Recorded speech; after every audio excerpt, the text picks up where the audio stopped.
The general volume, yeah. Okay. Good evening. What is tomorrow? Well, another day. Valentine's Day. So it is in the air. Is it? For some, maybe. Ideas of love. They're almost always in the air a little bit, but around this time maybe a bit more. So tonight's topic, the riddle of love. But maybe to start with, if you have to give a grade for the quality of our relationships today, between 0 and 10, what would you give? And all kinds of relationships. No, I'm not exclusively zooming in on one type of relationship. General. You had to give a grade to the quality of human relationships. 4, 5.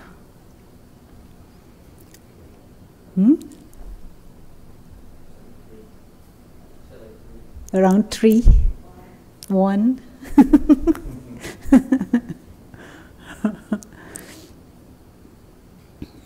Anyone else has the courage to say? 0. We said from 1 till 10. So this is below. They're not even 1.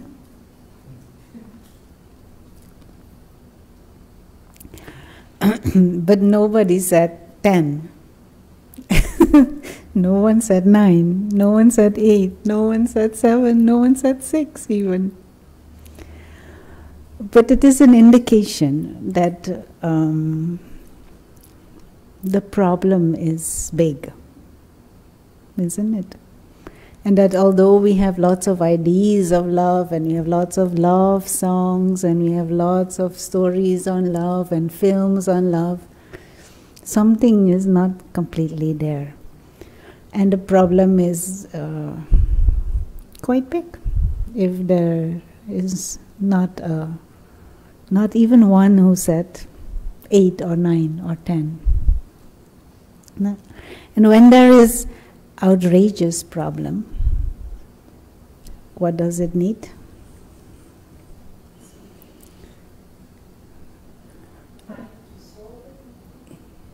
If a problem is small, you get a simple solution.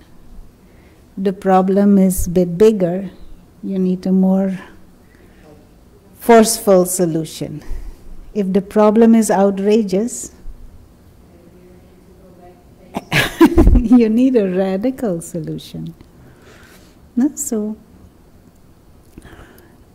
maybe it's time that we get the courage and try and look at things in a more radical way, in a completely different way, and try to approach the theme in a completely different way.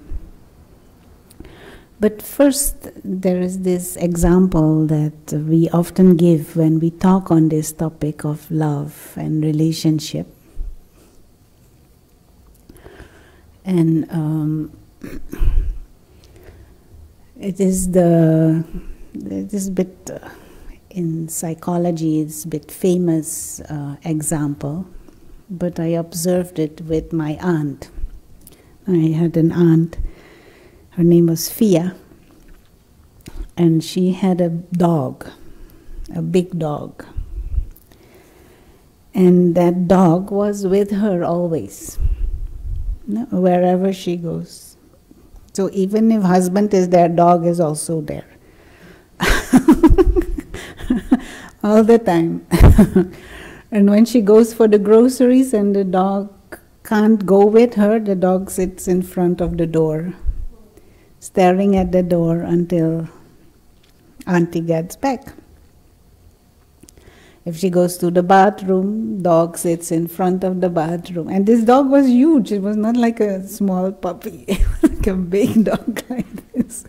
So he sits in front of the bathroom until she comes out again. Wherever she goes, dog goes behind her. Whatever she does, dog sits there. Everywhere. You have someone like that who loves you like that?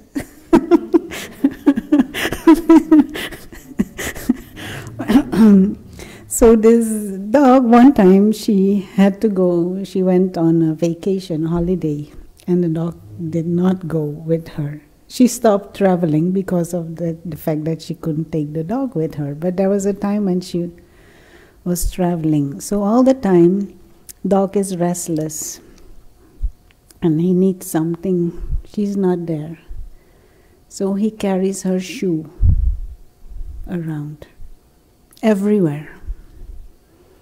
And if you want to touch the shoe, he becomes aggressive. He guards the shoe as if it is my Aunt Fia. And he protects the shoe and he treats the shoe as if it is her. He loves that shoe as if it is her.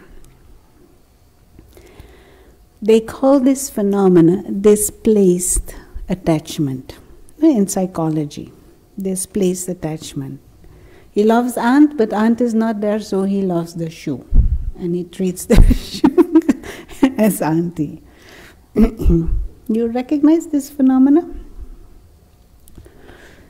Does this phenomena happen to you? No? Do you recognize this phenomena? Very good. Picture of someone. And if someone touches the picture or puts it away,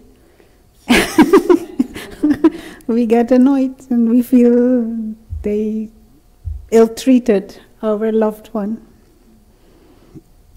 Or something, some sentimental value, someone gave you some shawl or some whatever, and you become sentimental when that thing is not there anymore. It is all displaced attachment, souvenirs.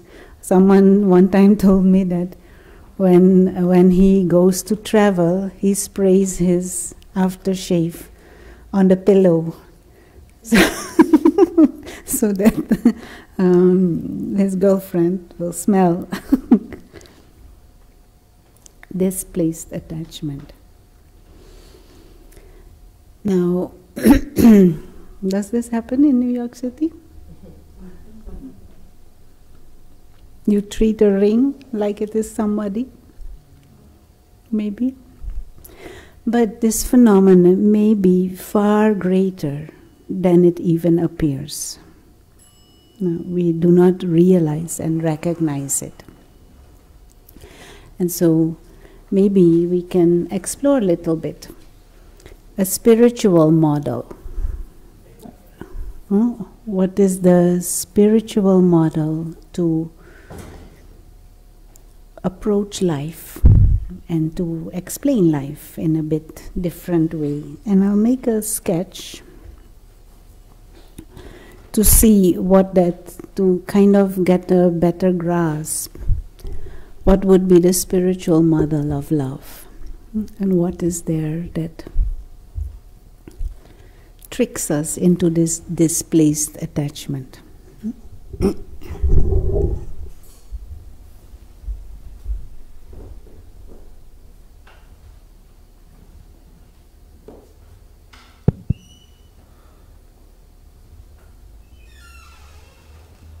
Now this needs to be a bit louder.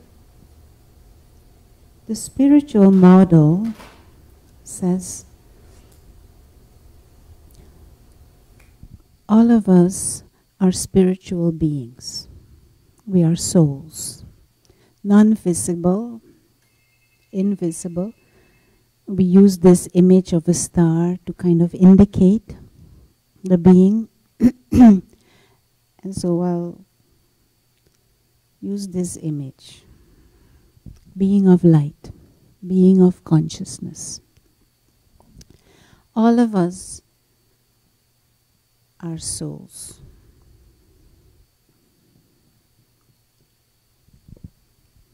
And as souls, we are all lovely. We are endless, timeless, immortal, God-like beings. And we belong to a different dimension,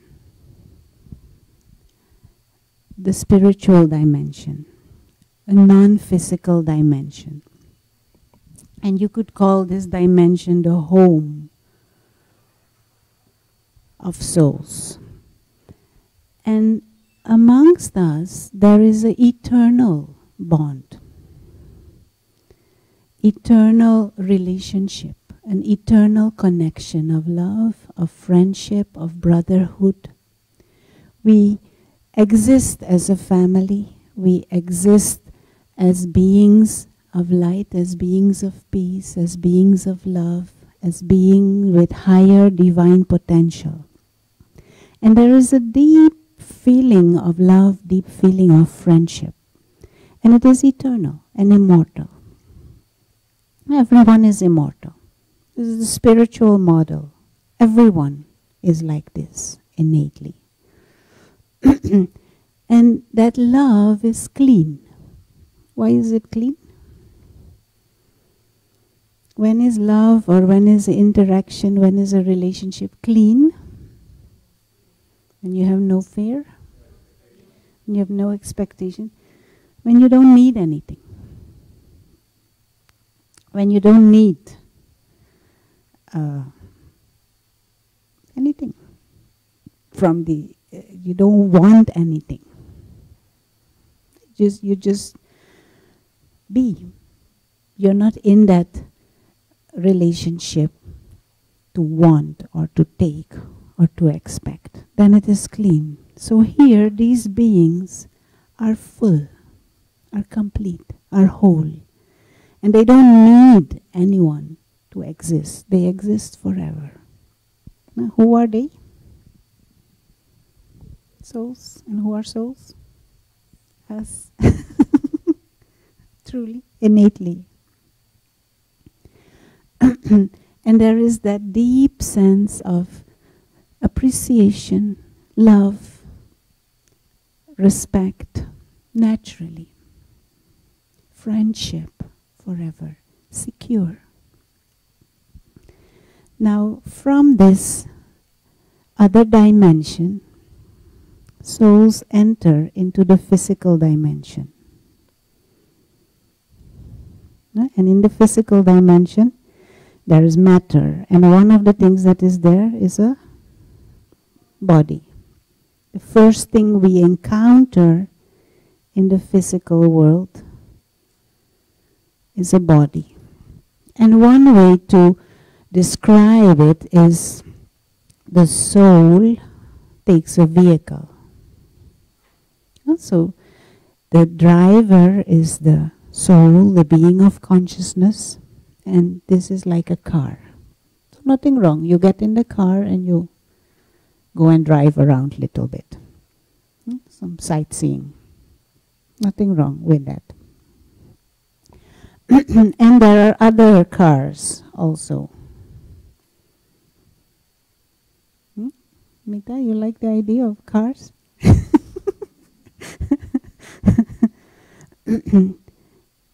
And these beings, the inner being, the higher being, the spirit, the soul, there are so many names that are used for the spiritual beings. They are all driving the car.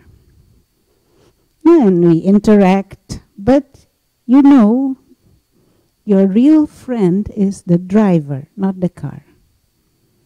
Isn't it?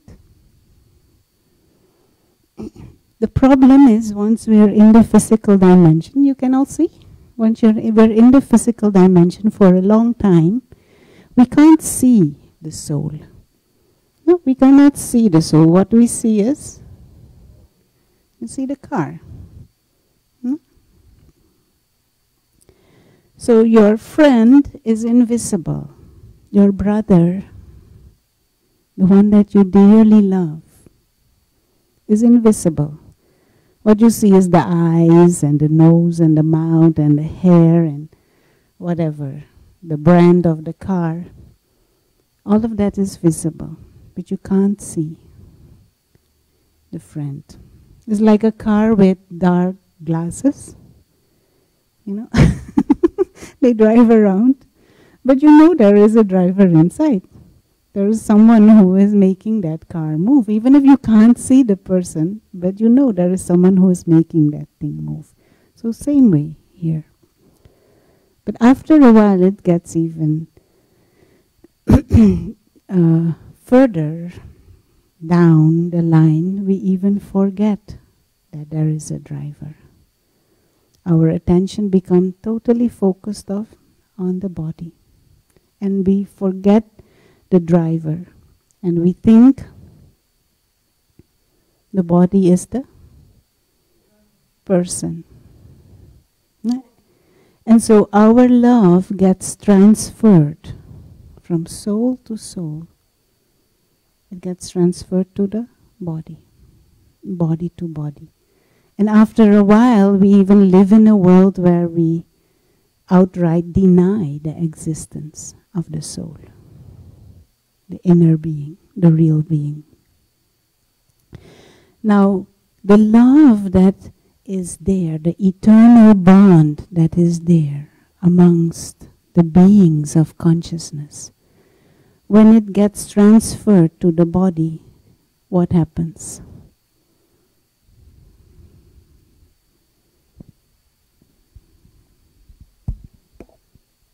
You're not even loving the real person. You're loving the shoe or the the dog. You're loving the shoe instead of auntie. Auntie's shoe. This is what has happened in this whole mystic idea of love and unconditional love and eternal love and whatever, Romeo and Juliet type of stories.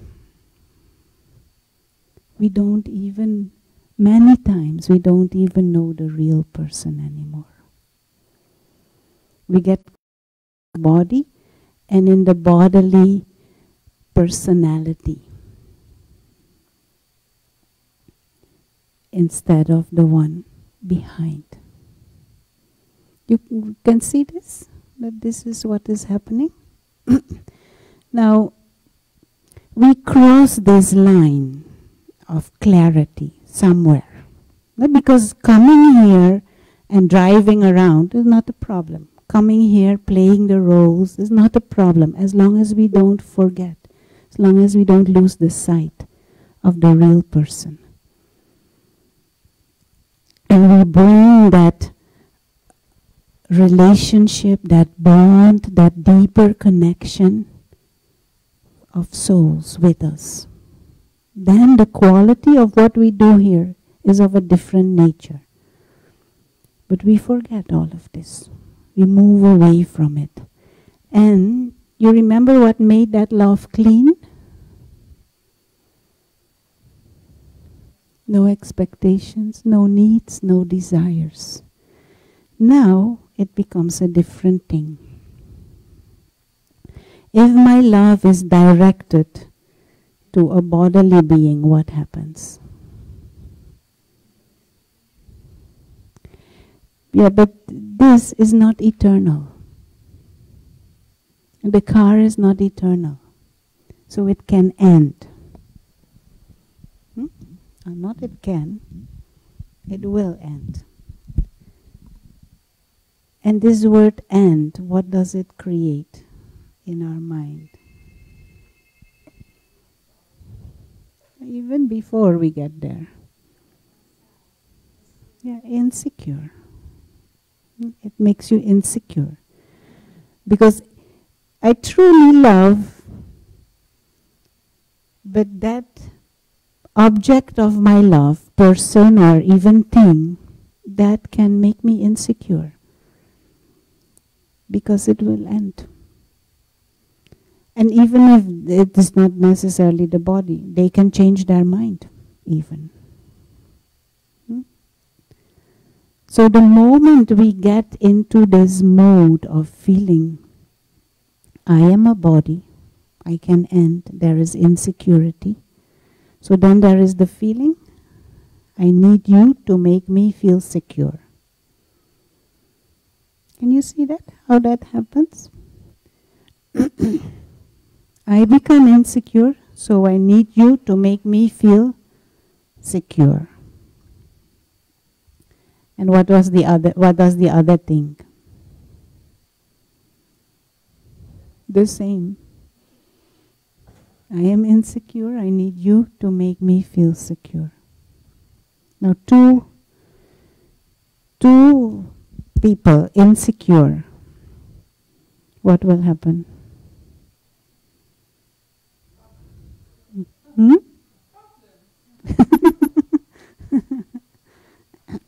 When there is insecurity, what happens?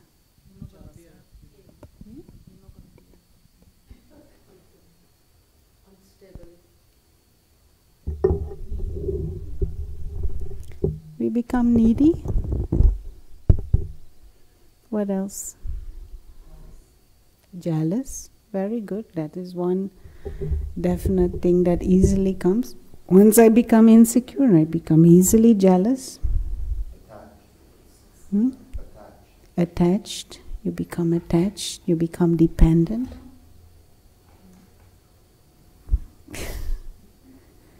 What else?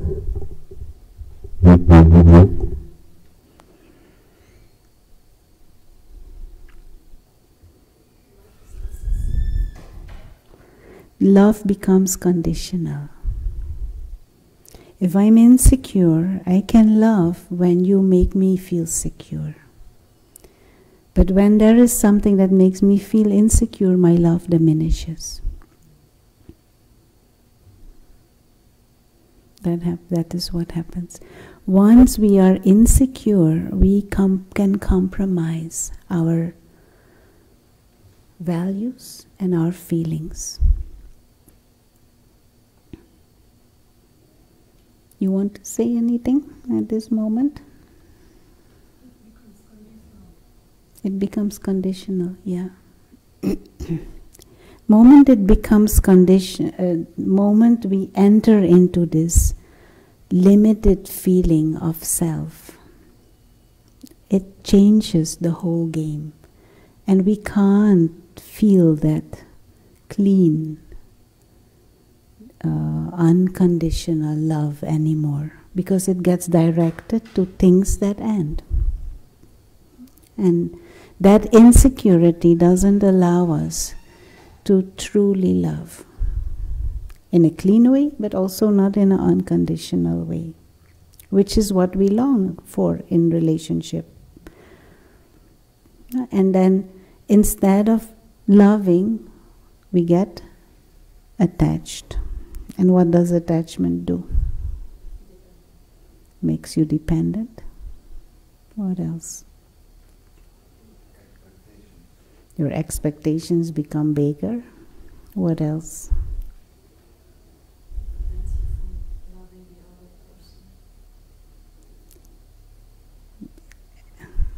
Yeah, it prevents love. Anything else? So attachment, what we mean with attachment is emotional dependency, which is different from love. Is it? Can you see that? Or is it the same? What is emotional dependency? I need you to make me feel okay. And if you don't do what I need, I cannot love you.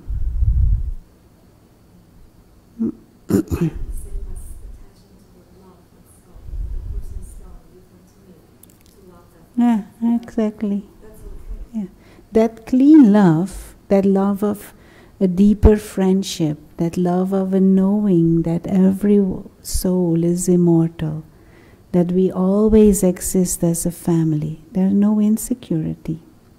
And you don't need that person to be here to love and to feel loved and to experience. But in that limited frame of consciousness, in that feeling of inner emptiness and insecurity, we feel that neediness. And even that physical present neediness, dependence, starts happening. Is that love? But we confuse love with that. And actually, in today's world, much of what we call relationships and much of what we call love may be falling in that category.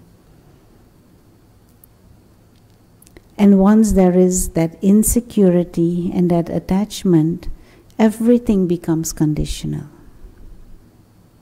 Everything becomes, yeah. And then there is comparison, there is complaint, there is manipulation, there is competition. All of those complicated feelings come in. And what happens? We are very clever. What happens? We even get angry, yes. What else?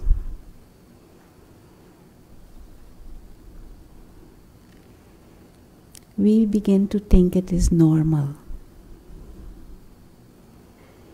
We begin to think that is what love is and how it is. And we adjust to it and we accept it and we think that's how it is. We don't even recognize anymore that it has nothing to do with love. That we're undermining ourselves, we're undermining each other, and we're not even recognizing the true person, the real self and the other.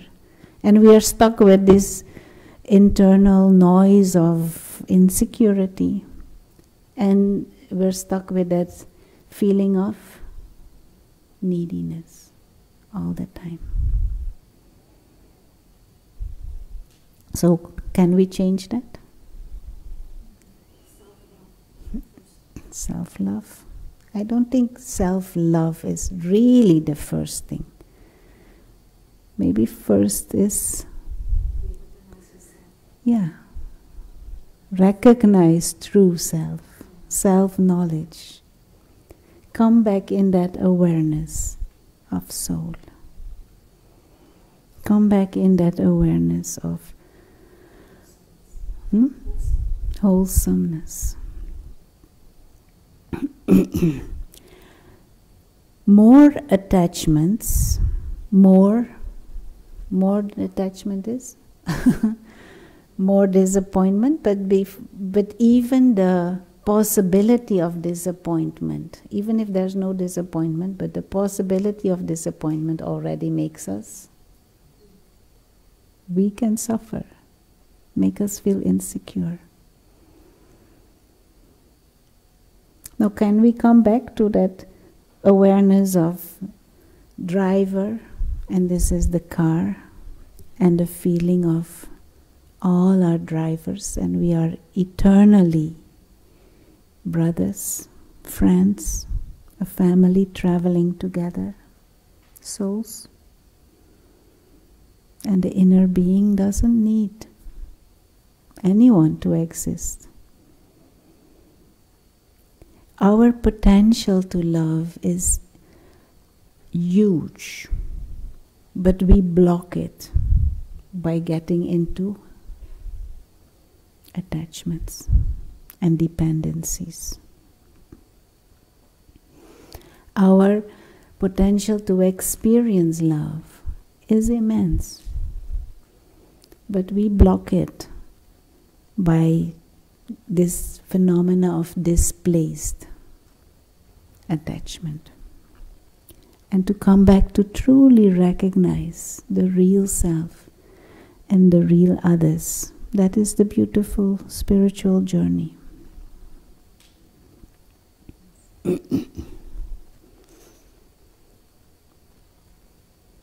Any questions so far? comments? How would you define a mother's love for a child? Is that conditional? Is it conditional? When a child is a baby or Most mothers are for the child. That's unconditional. Most mothers. Is it unconditional? As long as mother does not have expectation that, okay, child will grow up and then.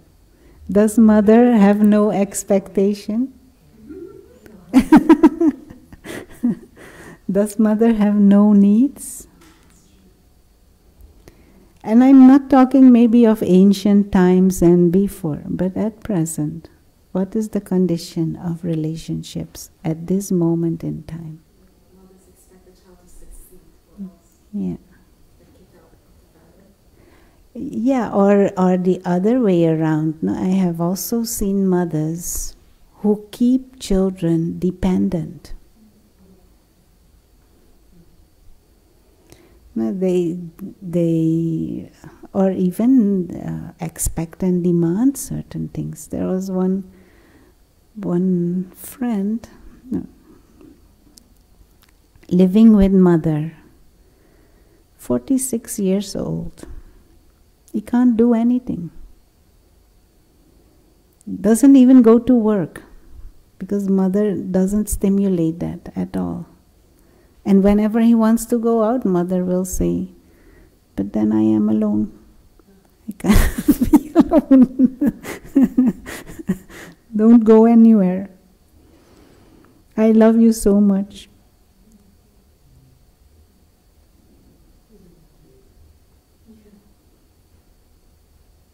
We call it love, yes. And some might even praise it. Oh, this is such a deep love. She does everything for him. Yes, she does. But what is the price?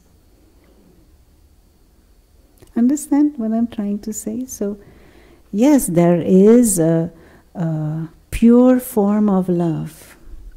But are we accessing that and feeling that at this moment? Are we?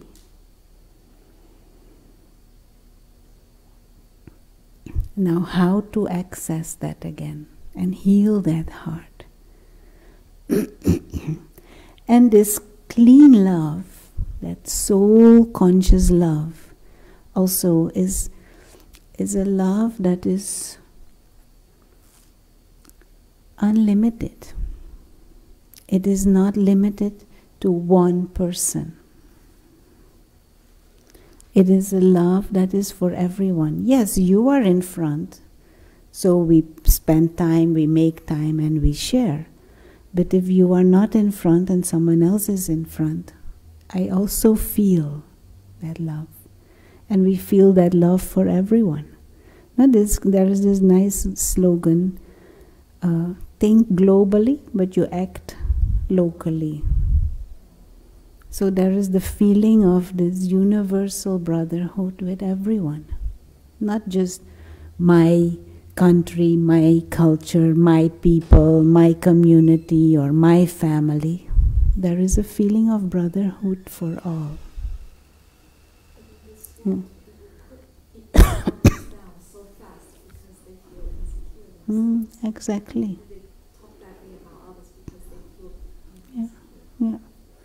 So, and our world has our love has become smaller and smaller and smaller. I only love my people, my family. And later on it becomes only myself. It is me against everybody else, or us against everybody else. So our heart has become fragmented. That unlimited feeling of loving every living being, it is gone.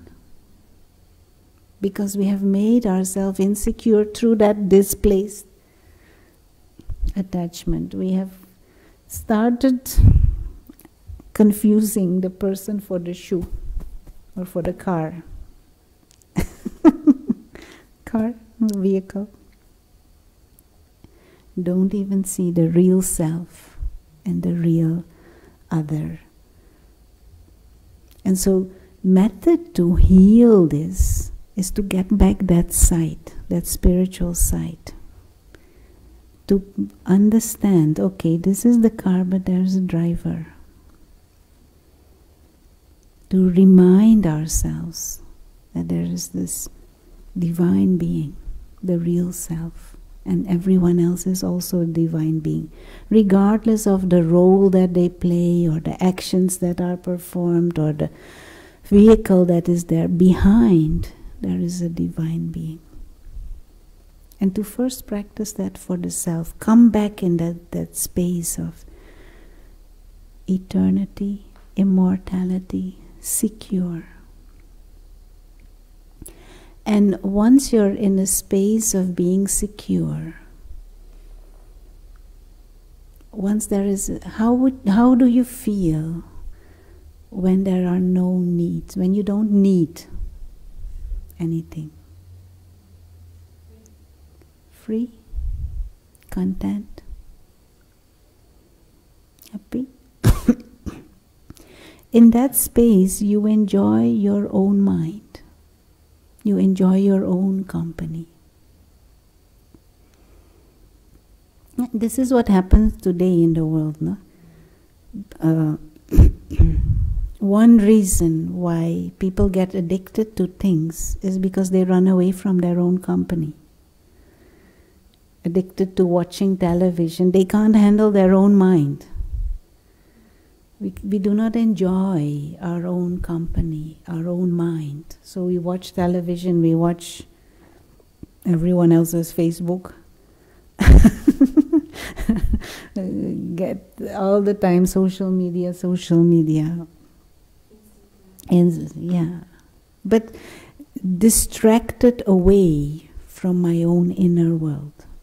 So if I cannot enjoy my own company, how can I expect anyone else to enjoy my company? Can I even believe that they will enjoy my own company? My company. So to come back to that mind that is clean, that is secure, free, content, through that spiritual awareness, a mind that loves naturally, a mind that feels connected and bonded with everyone. And of course behaviors are different and situations are different, but behind there is my spiritual brother. And there is that eternal bond. And then heart becomes big and loving, and then actions become selfless. Actions become what is appropriate and not out of neediness.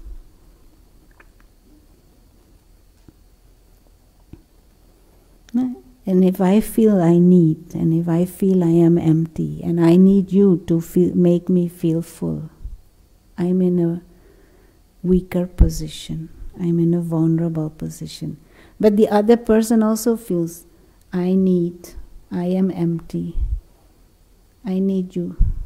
So our sense tells us, not too empty,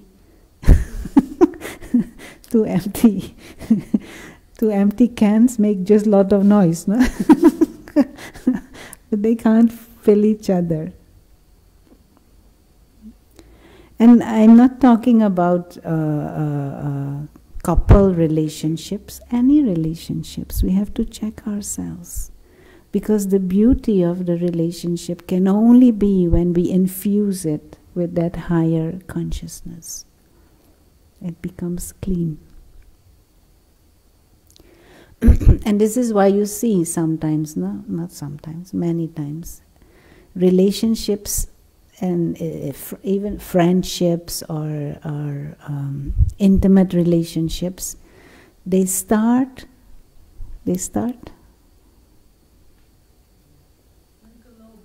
like a lovebird. They start clean, but after a while, attachments and dependencies develop. And more attachments and more dependencies, more neediness and more expectations. And then it feels like jail. And who likes to be in jail? Anyone likes to be in jail? Now, what can we do practically? What can we do practically?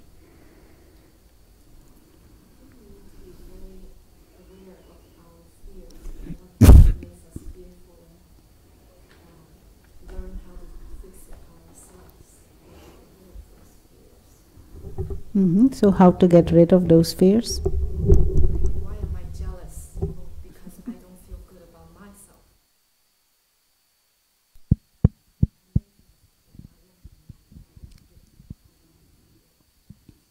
Very good. So first of all, kind of acknowledge our own condition. Yeah. But one thing that we can do is to experience this bigger picture for ourselves, to remind ourselves and to really create the experience of the self as a spiritual being of light, and to remind myself constantly. Now, this is what meditation is all about, to get that experience of detachment, which is another thing that we can do, is let go.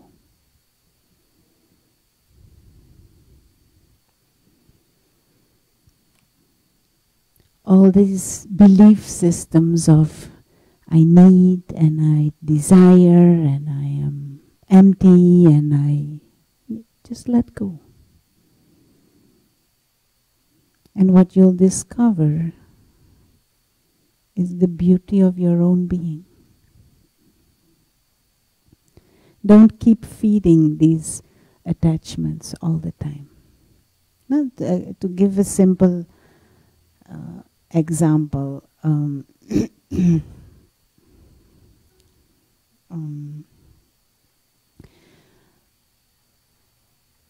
we are so used to running all the time.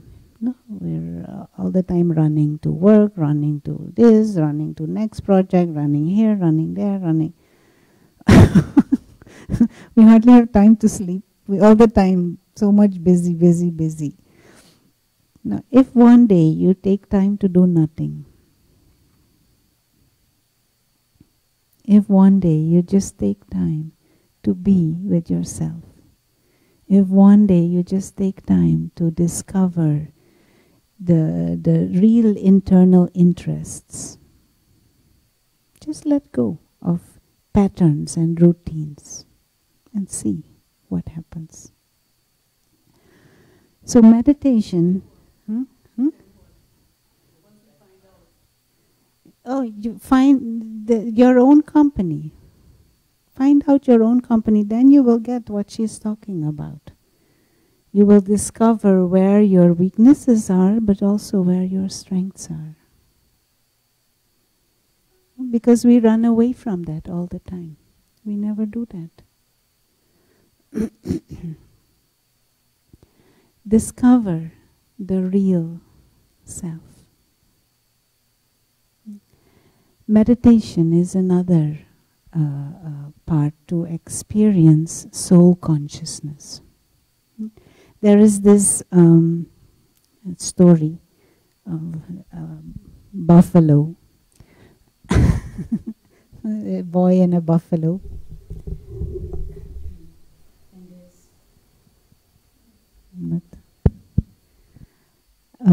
So there's a man, he catches hold of the buffalo's tail, and the buffalo goes through mud and rocky road and what is it? Dirty water. And he cries out, "Oh, I don't deserve this. Why this buffalo making me suffer so much. Why this buffalo doesn't, oh God, please let this buffalo stop. What does he have to do?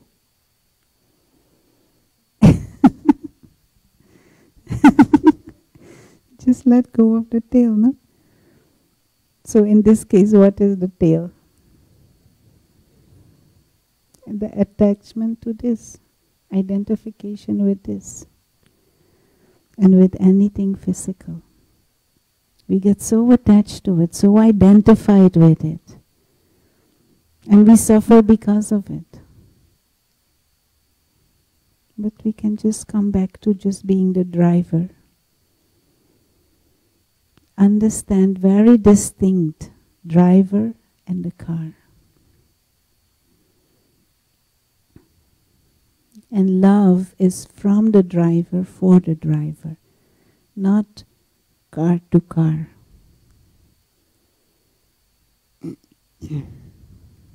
Let go. This consciousness of the physical.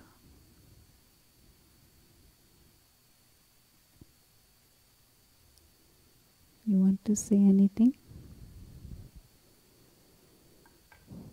I'd written like 20 points. I don't know if they all came out.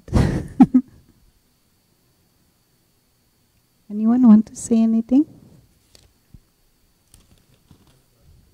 Hmm?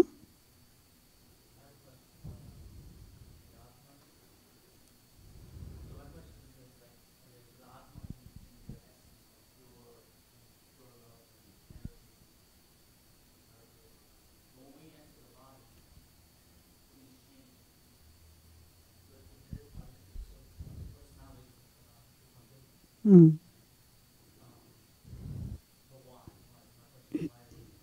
Yeah.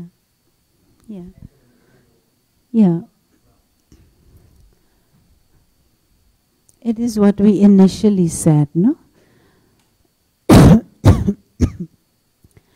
It is when we leave like the spiritual dimension and we enter the physical dimension, we take on the body, we are exposed to sense experiences. But there are no sense experiences here. So we start to be able to use these eyes and these ears and touch and taste. So we start using the body. And we start using the body to experience the things around. But we can't see the soul. So there needs to be a subtle function with us to remain in the awareness that there are invisible beings whilst we are exposed to sense experiences. And this gradually shifts. And we sometimes illustrate it with a few words. Initially, when we enter, we approach the physical world, it is nice. We appreciate. We like. Yeah? So that is the internal energy first time when the soul encounters the body. When the soul encounters the physical world. It is very nice. We appreciate, you respect, you enjoy, you play. This is nice energy. We play. But after a while, what happens is, I like it very much.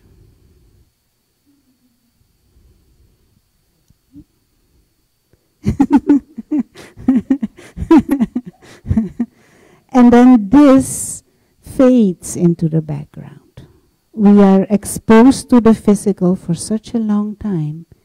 This memory as if fades.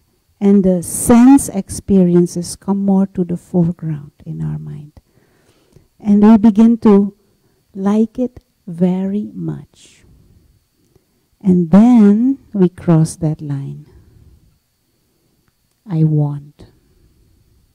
I want to own. I want to have. I want to say mine.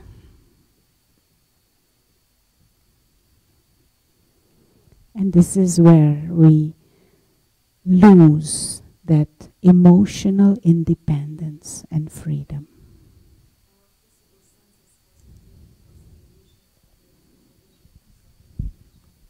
That, yeah, because this mine and yours, yeah, whilst we are family.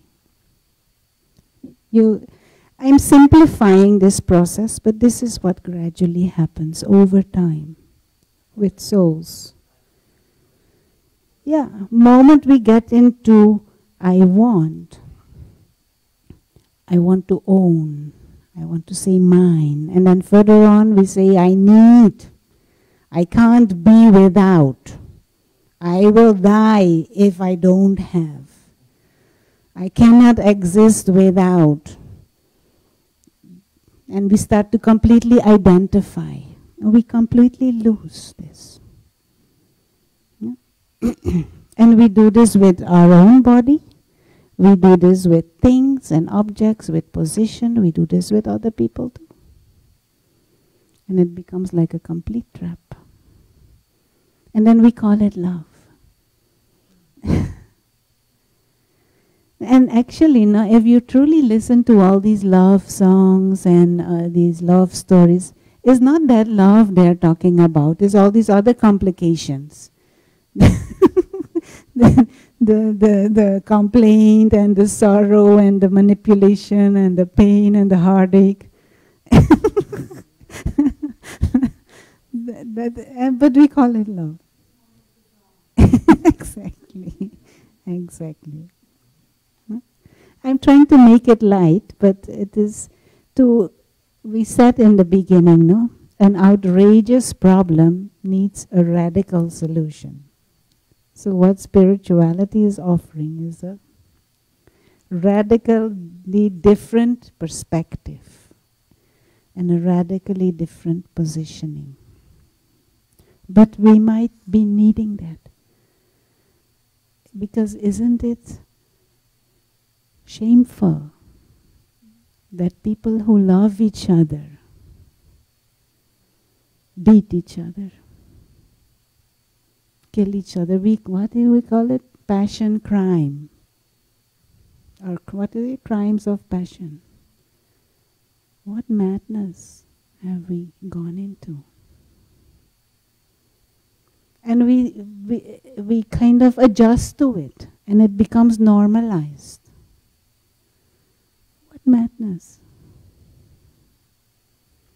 So what the spiritual knowledge is saying, we need to reposition ourselves completely. First discover the real self and come back to that clean state of love.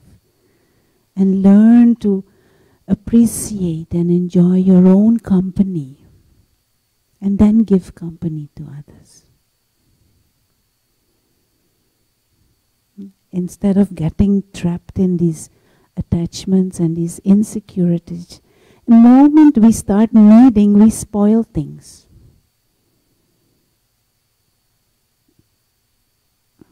For ourselves and for, for the other also. Heal inside first. Heal means come into clarity again.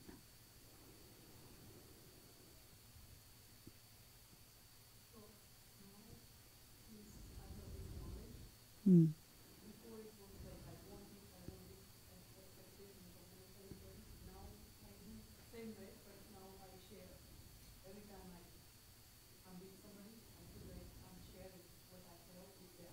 Very good.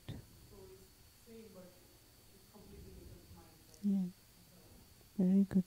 Yeah. So it is not that we now stop interacting with anybody or that you leave your family. That is not the case. You stay within the context, the friends, the family, but you shift your internal positioning. And experiment with this soul perspective, this soul conscious vision and attitude.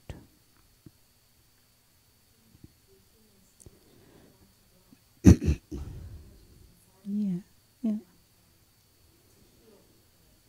Yeah, yeah, yeah. But we can only, I can't emphasize this enough. No? We can only love when we feel secure. Moment you feel insecure, and we make ourselves insecure by getting into this spiral and identifying the displaced attachment. Our love gets misdirected towards the shoe or the car. That is where we get into the trap. So this riddle of love, we are beings of love. We are naturally loving. We are naturally lovely beings, souls. But all of this change and we get into these complicated feelings when we go down this ladder. So to come out of that.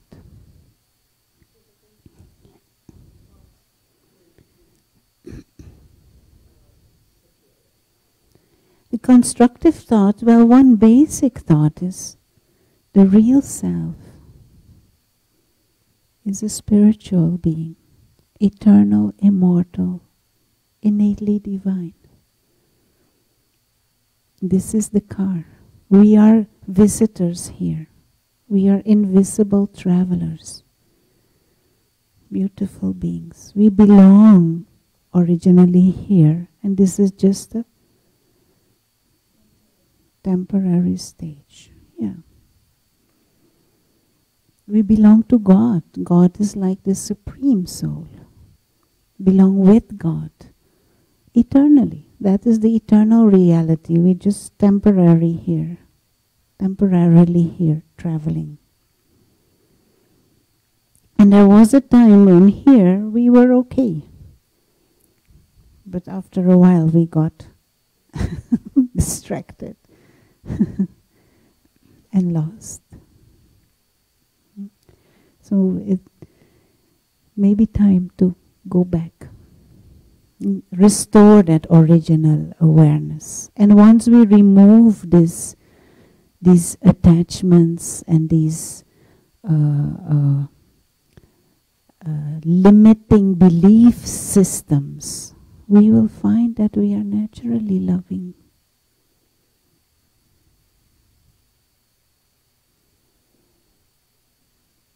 And that our potential to love is unlimited.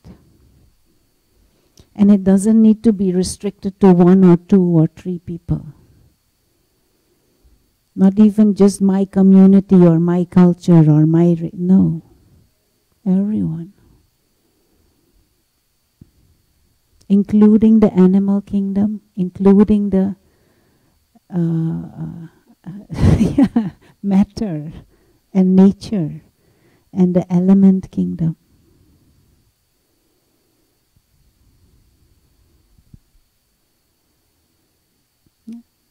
The riddle of love is that, what is it? We focus on the car and we forgot the driver.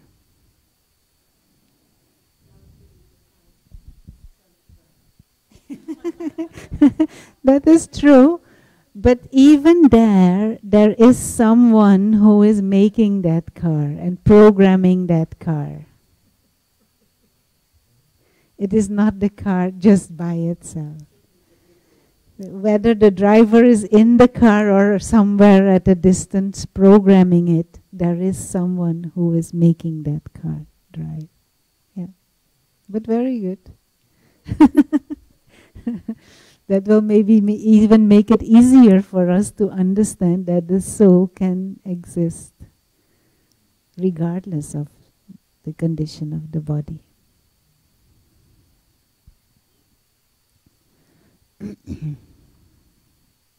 Any thoughts?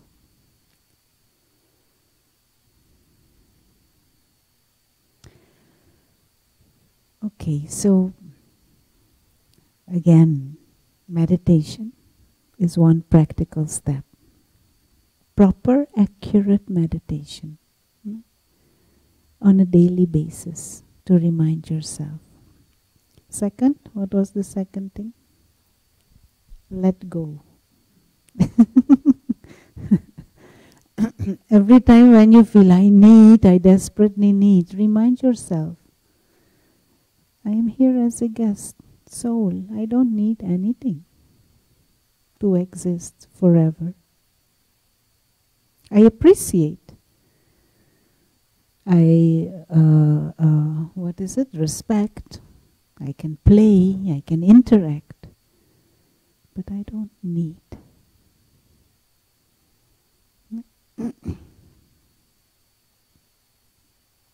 What else can you do?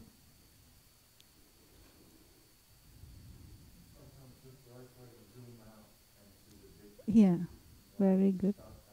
Yeah. Yeah. Zoom out. Very good. Yeah. Zoom out and see the big picture. Number 3. What else can you do? Number 4.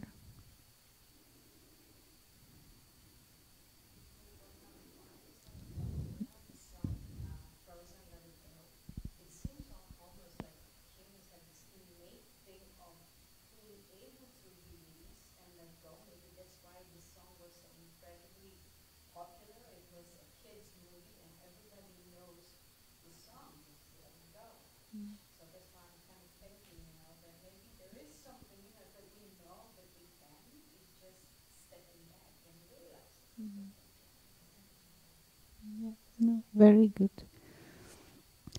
And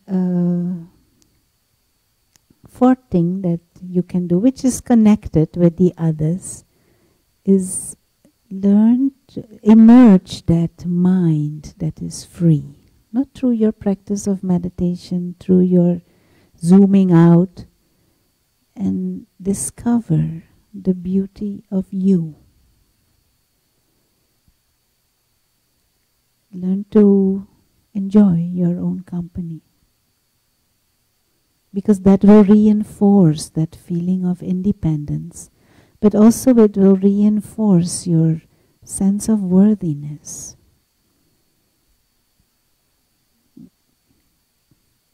Four, we can handle that.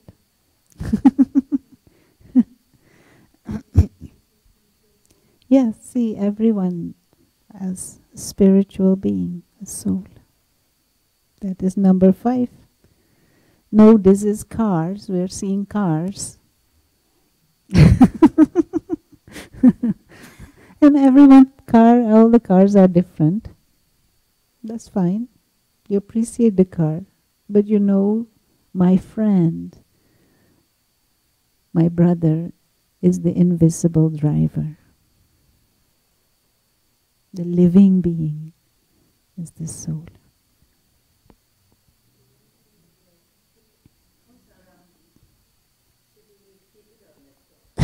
If what comes around.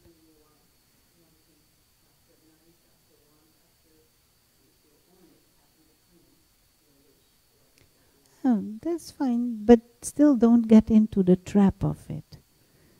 No, I use this. Fine, it is there. I use it. I play with it. I appreciate it. But I don't need it to exist. Even during the class. I never truly need it to exist. It is useful, but if it is not there, it is not the end of anything. Yeah, no, and I will still be who I am eternally, regardless of this or not. No, but when I start to identify with class or giving class, when I feel my worthiness depends on giving the class, my worthiness depends on having this thing, then I'm in bondage. I don't need to give class. I will still be whoever I am. Understand that freedom inside. And that allows you to cleanly love and appreciate and do the acts from your heart. There's not a bondage, there's not a desperation behind, there's not a neediness. Clean love. And there's 1/6 thing you could do. There are more, but I think there's 1/6 thing. If you have company of someone who is in that clean, pure, soul-aware state all the time, it will help, no?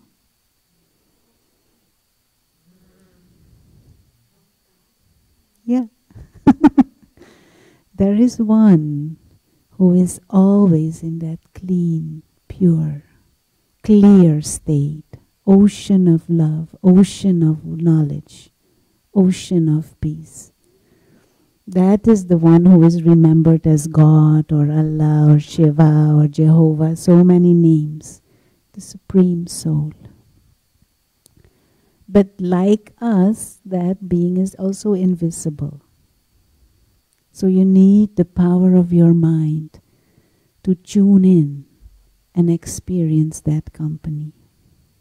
Just like we have company of each other if we're on the same wavelength. So if you lift your consciousness to that wavelength that is clean, you experience presence and company. And company, what company does is someone who is endlessly, endlessly sweet and loving and clean. What does that do to you if you're in that one's company? Yeah, it brings out best in you. So if in our minds we take the company of that being who is ocean of peace, ocean of love, ocean of wisdom, eternally pure soul, like a friend, an eternal friend, like an eternal companion, or a father, mother, pure soul, ocean of goodness. Once I, as if, tune my mind into God, it brings out the best in me also. It reinforces that in me. And that is even a deeper state of meditation.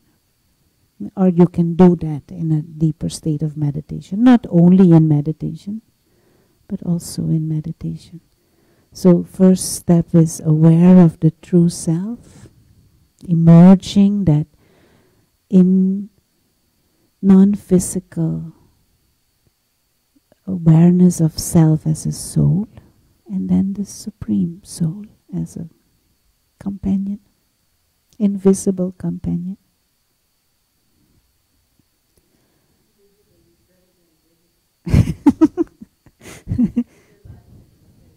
Yeah. Yeah. And 24/7 is that possible? 24/7 availability. Experiment with this. This is all that you can truly do. But in the relationship with God also, it is not about, oh, please, God, help me. Oh, please, God, do this for me. You are so great and I am so nothing. You are so pure, I am so... No. Then you're not on the right wavelength. Then you're not soul aware.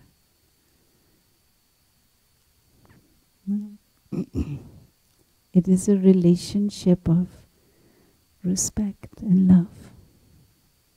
And innately we are like God. To come into that consciousness and experience company.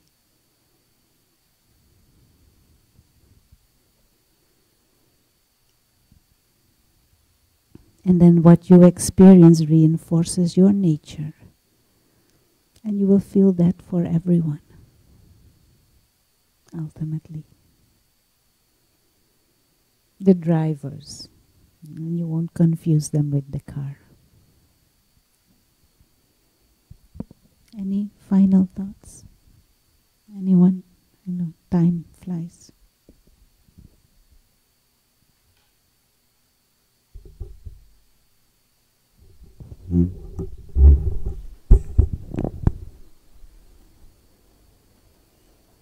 Silence?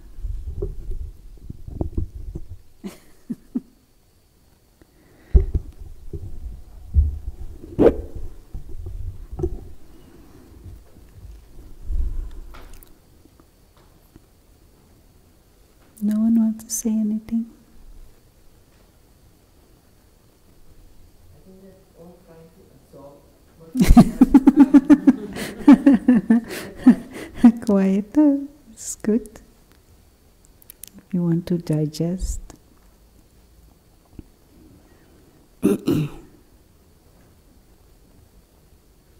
Okay, so let's have a few moments of meditation. And maybe you can ask him not to leave, to wait, because otherwise there's so much distraction.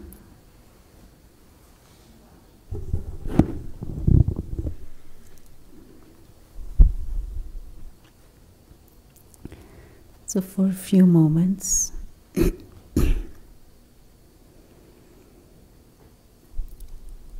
let's take a little time to step back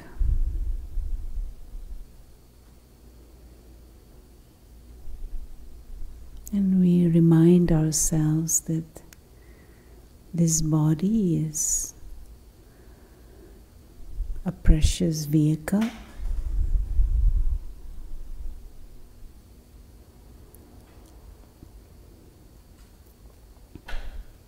but the real person is the driver, the invisible inner being, being of consciousness, the soul.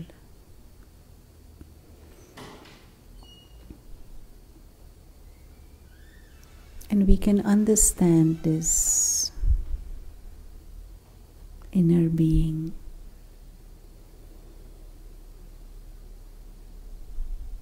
as a presence or like a star of light.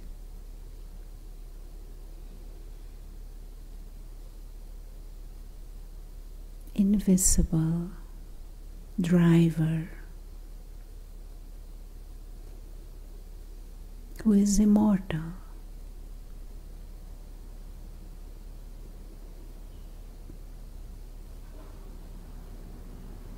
The real self, eternal, immortal, free, being of light.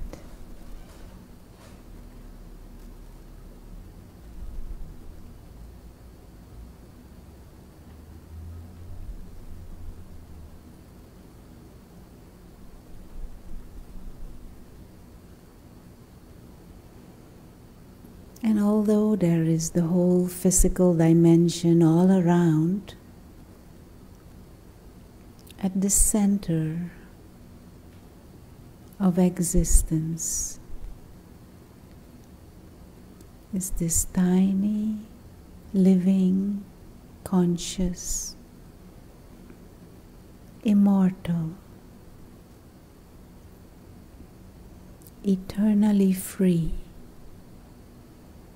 being of light, the real self, playful, innocent, lovely, clean.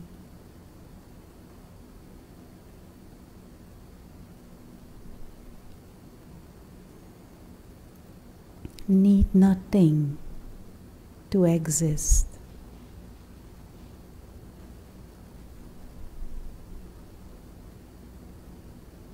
We belong to God, a family of godlike beings forever.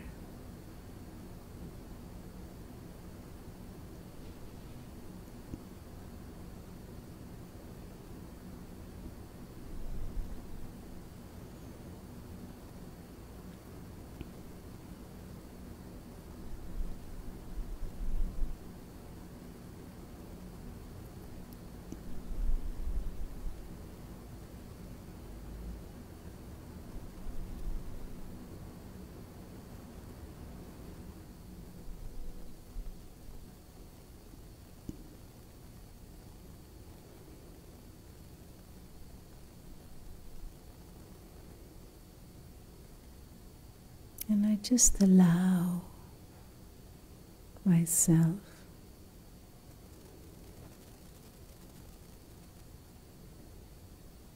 to see that beautiful truth and essence of my own being.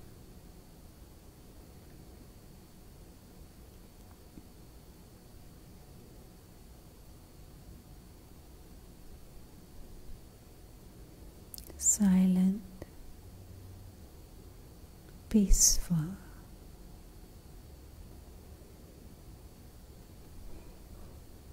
playful being of light.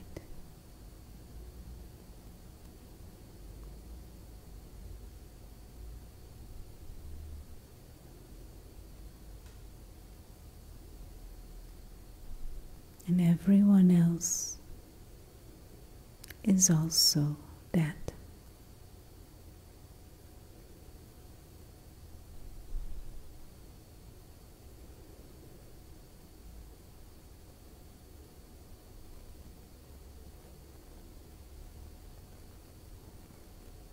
And we reflect on this understanding that truly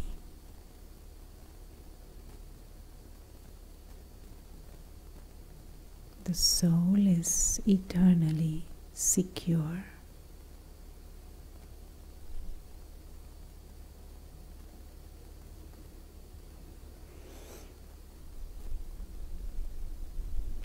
And as we approach the physical world,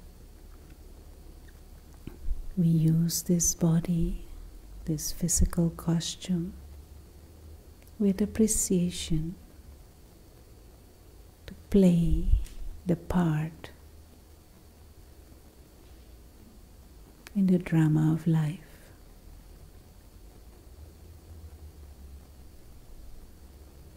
But we aim to never forget the invisible, real beings, the drivers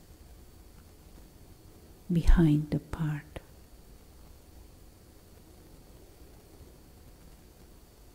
Love is for the soul and not for the role. Love is for the driver, not for the car.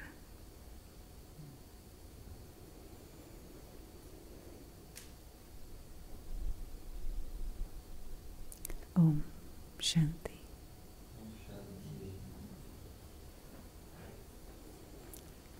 Thank you. Who was here? Anyone for the first time today?